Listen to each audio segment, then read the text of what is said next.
What's going on, guys? Andrew Piluk Hockey here, back again with another video. Today, I am taking your trade requests that you guys put on my community tab and making a video about them. So if you want to be involved in the next video talking about trades and interact with the channel, make sure to like this video and subscribe and go to the community tab on my channel right now and look out for all the newest things. But if you subscribe, you'll be notified every single time I ask you guys a question. So what was the question that I asked? And if you see me look over, it's because I'm going to be reading and you guys will see it on the screen as well. But I put, send me your Maple Leaf mock trades and I will feature them in my new video coming out. Comment below to get in the video. So like I said, if you subscribe, you will see notifications like that, so that way you could get in the video. And there were a lot of really interesting requests, a lot of really interesting players involved, but you could tell that there were a few players that were mentioned a few different times. And it does make a lot of sense because of the way that the offseason has gone and players that have been named. And a lot of you guys mentioned guys like Nick Robertson, Timothy Liljegren, and you know, I kind of want to start off with this one, and I'll let you know why, because I just don't think it would be one that works. And that is Liljegren plus the rights to Nick Robertson and Marner for DeMello, Perfetti, and Lowry. Now, this is a big trade, but in my opinion, this is one that the Leafs would be severely overpaying on. And I know some people are going to look at me sideways and think, okay, come on, like that's ridiculous. You're a Leaf fan. Of course you think that way. But you're giving up Liljegren, a right-handed shot defenseman that, you know, a lot of teams could use on their bottom pairing, or potentially if he turns out to be decent.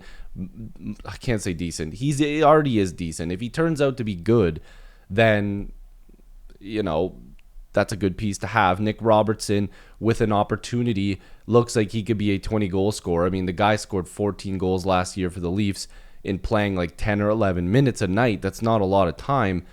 And of course, Mitch Marner, a guy that knocked on the door of 100 points a season for, yes, great talent in Winnipeg, but I think Mitch Marner alone is worth two of those pieces, and then you're going to throw in Nick Robertson and Timothy Liljegren. It looks like the Leafs would be overpaying on this deal, and I don't want to go too in-depth because this is one that I want you guys to comment down below. Definitely at MIG3598, thank you so much for your comment, but I do believe that the Maple Leafs would be the one that would say no on this. I just don't think it would be something that would work. Now, we're going to have those players involved again because this comment coming from Robert Stacy 63 says Lillian Robertson for Ross Colton. Now, this is a trade that's been talked about so many times by so many people. The Maple Leafs should go out there and try to acquire Ross Colton. And I'm not, excuse me, I'm not against that. I'm not saying that you guys are wrong by trying to go out there and get Ross Colton. But if we're going to take a look at the Maple Leaf side of pieces here, Nick Robertson, again, is 22 years old. 14 goals last year, and like I said, his average ice time was around 11 minutes. And, you know, the way that Robertson has scored in his career in junior and with the Marlies and everywhere else, it's not hard to see that there's a ton of potential there. But some people don't believe that he's hit that potential, including myself. Now, the reason why can be on the player, but it also could be on the development of the player. And I still believe the Maple Leafs haven't developed Nick Robertson the way that he should have since the beginning of time, since he literally started with the Maple Leafs. And they threw him into a couple playoff games as a teenager. They thought that it would work. They thought maybe this would be the time to put him in there. They barely played him. And then Sheldon Keefe over the last couple of years barely played him. The Maple Leafs now, in modern day, are in a situation where they need cheap wingers and guys that can fill out the bottom of your lineup, that can score a bunch of points, that potentially could bounce up in the lineup if they prove that they can score a bunch. And some people are going to hate me for this, but I do think Matthew Knies is fantastic. But there's times during the regular season where he kind of falls off a little bit. And I'm wondering if the Maple Leafs, if they can hold on to Nick Robertson, try to see if when one of them are playing bad, the other one could step up. And maybe they fight back and forth for that spot. But the problem is that I do believe Matthew Knies is a better built player for the playoffs, and he proved that. So if he's going to be building off of that, this guy's going to be dynamite. And then if we go to Timothy Liljegren, again, right-hand shot defenseman who just got the $3 million per season, can put up a few points, plays almost 20 minutes a night. That's almost the same average as like a top four defenseman. So he plays a bunch of minutes. Maybe now he's comfortable, he's got the contract, he starts to feel a little bit better. This new Leafs blue line is a lot better than it's been in the last how many years. Bringing in guys like Tanev, you have Benoit firmly in there now. You've got McCabe, who is probably the best Leafs defenseman last year. Morgan Riley has a real partner in Tanev. And then you bring in OEL, Cup champion, can put up points. Maybe could take Liljegren to the side and try to teach him the ways of how to be a good puck-moving defenseman. But if you do make a trade for a guy like Ross Colton, maybe this makes some sense. Now, he's got a $4 million cap hit, so if you're trading off a potential Robertson extension would be over $1 million, I'm guessing, and then, Liljegren at his $3 million, you're probably averaging the same amount with Ross Colton. He had 17 goals and 23 assists for 40 points. He is 27 years old, so you might be getting his ceiling. He might be, a 20 or less guy at this point of his career, but I don't see a problem with this trade. I don't think it's completely off the board to think this is a move that makes no sense. I think that this actually does make sense. It could be a potential move for the Maple Leafs. So I don't think that this is a bad trade. It's just there are some considerations for both sides why they would or why they wouldn't make the deal. There's some people that will agree that the Leafs might be giving up too much, and some people think that maybe Ross Colton is worth more than both of them.